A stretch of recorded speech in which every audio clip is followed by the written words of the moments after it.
So Mud, go ahead and go, and then I'll wrap it up. Yeah.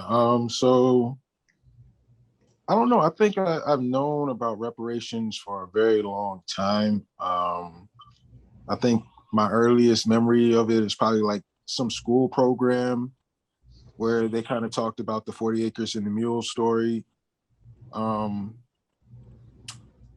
but it kind of it seemed like kind of like a fantasy type thing, um, because the reality was is that okay, um, I'm living in a world where everyone around me is struggling, and no one in any form of like official politics is talking about fixing the situation. So it never was like a real thing in my mind during my childhood. And, even though I think that most of us, when we have like the coming of age moment, where we do a lot of studying on Black culture, Black history to kind of figure out who we are and why things are exactly the way they are. Um, when I had that moment, like I did go back and revisit that 40 acres and a mule thing. And like I got more detailed information about what happened. And it was very clear to me that, it was a valid argument, but I didn't have the political knowledge or the economic knowledge to kind of argue the rest of that point. Um, I think that by the time I got to college, I would have like debates with people about race and things of that nature. And every once in a while, reparations would come up, but no one treated it seriously. Um, in the mix of this, I've seen Dr. Darity on C-SPAN.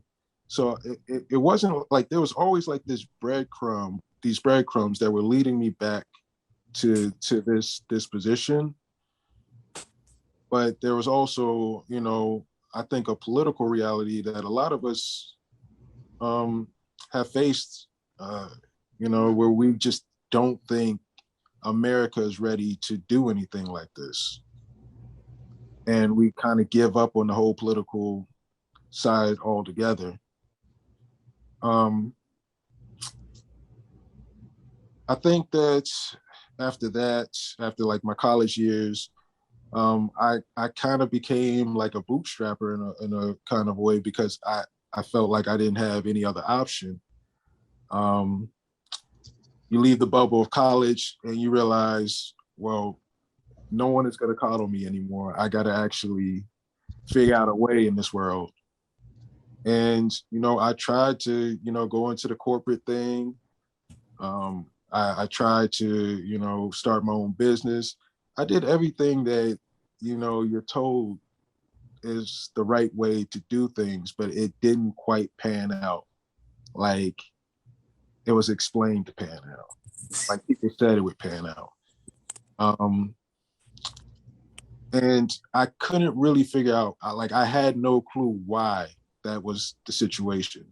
I didn't understand why I'm working a job and making the same money that my white counterpart is making, but they're buying their first home within a couple of years right. of this job. And I don't even see that as a possibility, at that time period. So I knew something was up, but I was still like, well, I just got to put my head down and just work through this thing. Um, as far as like the like this new political wave, I honestly I would have to say it started with Boyce Watkins. Yeah, I was watching Boys.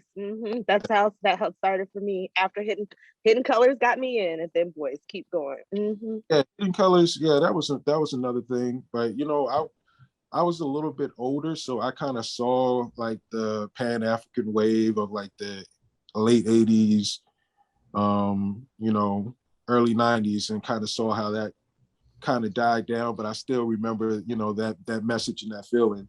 So Hidden Colors, it wasn't like a great, awakening moment for me, but I did appreciate it.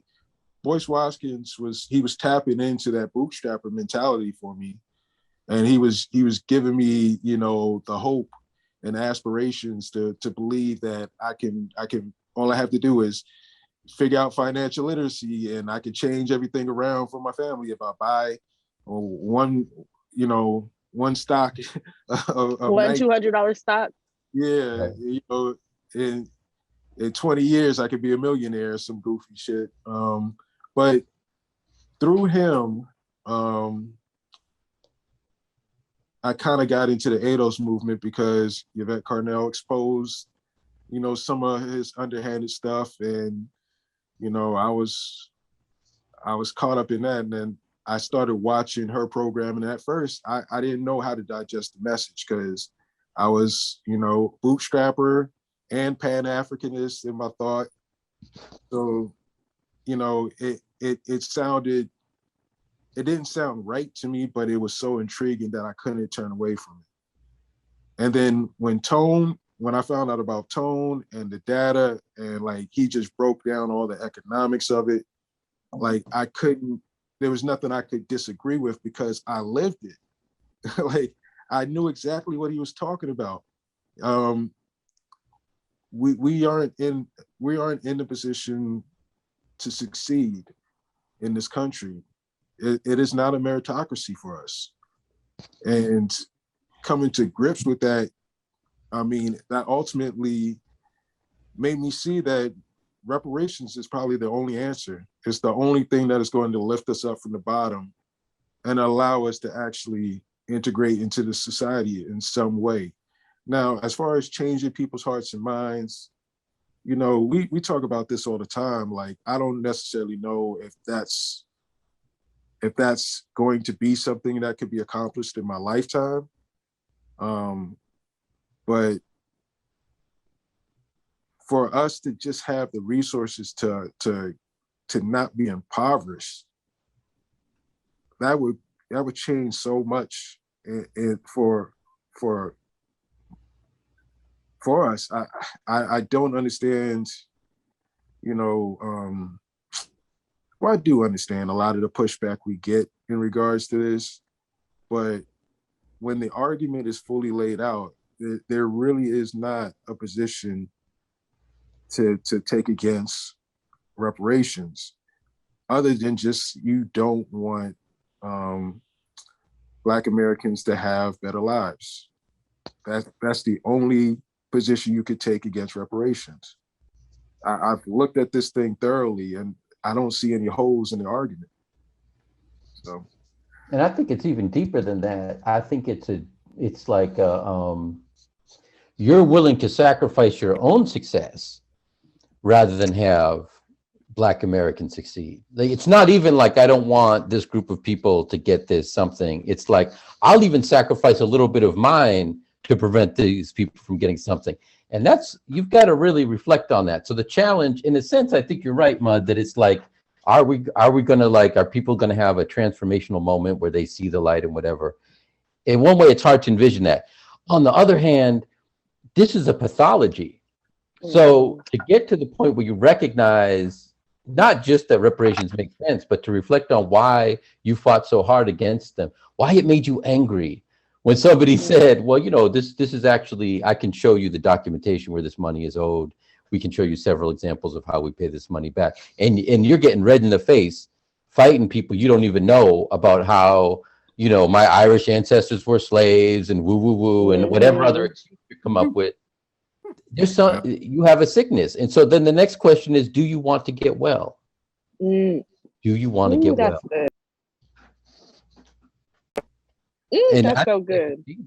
I think that's the thing that could cause the transformation. It's like, my brother, you're sick, and we're trying to help you. This isn't about whether or not we're writing this check. It's going to get written. It's like, if nothing else, we'll just wait for enough white people to die, and the demographics will make it happen. The question is, do you want to be healthy in your mind, body, and spirit in your lifetime, and hand down to your children a legacy of working with other people? in a positive way, or do you want to hand down hate? Left Wing Watch is going to quote that and say you're promoting white genocide, Gabriel. So they're going to bring it on. I've been fighting demographic change. That's it. You're done. People. Did y'all see the NPR thing? Like people's white grannies was changing themselves to like non-white because they did like a 23andMe. So no, people are wilding out on what they're marking on the census. They done jumbled the census all up, being stupid. Whatever. Everybody wants to be exotical. Right. Right. Listening to Reset Race, you now tuned in to Reset Race. You're listening to Reset Race, you're now tuned in to Reset Race. What? Put them back on the grill again. We grilling them. Put them back on the grill again. We grilling them. Put them back on the grill again. We grilling them. Back on the grill again. We grilling them. You're listening to Reset Race. ADOS need reparations to make America great. You're tuned in to Reset Race. We no longer starving while others eat off our plate. No. You're listening to Reset Race. We focused on our justice claim. We know what is at stake. You're tuned in to Reset Race. You'll find out who really about justice and really who fake. Lineage go back to US Southern plantations. Lineage, Jim Crow and mass incarceration. Redlining lynchings. We are old from this nation. You're not about justice if you ain't for reparations. MG the wise one. Cousin mother intellectual. Samantha bringing fire. Anti-black we pressing you. No permanent friends and no permanent enemies. The backbone of the country. To win you need our energy. Go on, sit. Listening to Reset Race. You now tuned in to Reset Race. You're listening to Reset Race. You're now tuned in to Reset Race. Put them back on the grill again. We grilling them. Put them back on the grill again. We grilling them. Put them back on the grill again. We grilling them. Back on the grill again. We grilling them. You're listening to Reset Race. ADOS need reparations to make America great. You're tuned in to Reset Race. We no longer starving while others eat off our plate. No. You're listening to Reset Race. We focused on our justice claim. We know what is at stake. You're tuned in to Reset Race. You'll find out who really about justice and really who fake. Until you do right by me, everything you think about is gonna crumble.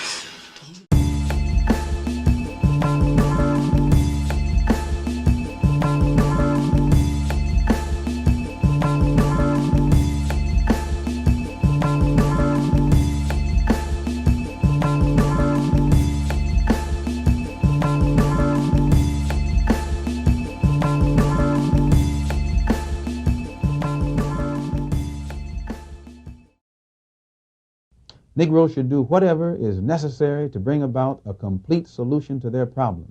When I say whatever is necessary, they should have the flexibility to do whatever is necessary to solve the problem.